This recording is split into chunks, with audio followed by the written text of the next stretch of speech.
L'hémicycle était bondé de monde. 19 élus étaient bien là, sauf un, Vetelino Naou, étant en Nouvelle-Calédonie pour cause de maladie. La parole revient d'office au doyen d'âge qui a salué et remercié en premier les rois des deux îles et les autorités religieuses.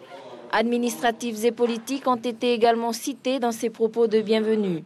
Il revenait ensuite au préfet chef du territoire d'ouvrir la séance en donnant tout de suite le temps des travaux. Mesdames, Messieurs, bien des espoirs des Wallisiens et des Futuniens reposent, vous le savez, sur l'Assemblée territoriale, qui entame aujourd'hui un nouveau mandat de 5 ans, au cours duquel seront établies et mises en place les nouvelles bases qui devront permettre le développement économique de notre territoire. Je ne vous rappellerai pas l'importante charge de travail qui nous attend dans les mois à venir. Comme vous le savez, le document d'orientation économique signé le 22 janvier dernier entre l'État et le territoire, en présence des autorités coutumières, en est l'acte constitutif.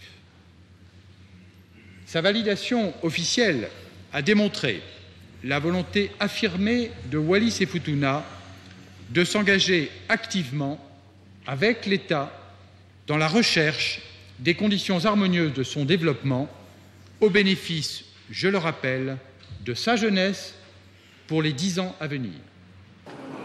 Le préfet a remercié tous les candidats, élus et battus confondus, du 10 mars dernier.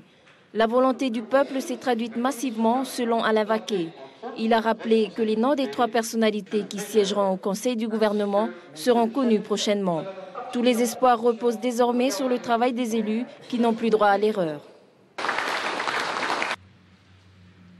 Madame et Messieurs les conseillers, les Wallisiens et Futuniens attendent maintenant que vous définissiez et que vous établissiez dans les mois qui viennent le futur contrat de programmation qui sera proposé au gouvernement en septembre ou octobre prochain.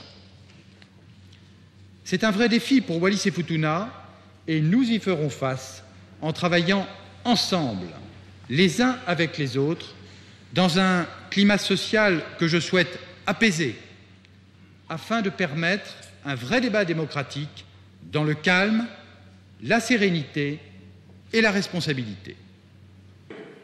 Le concours de l'administration sera sans faille pour l'instruction des dossiers qui conditionnent le développement du territoire. Il faudra faire preuve d'imagination car l'accord particulier avec la Nouvelle-Calédonie n'a pas été une seule fois évoqué.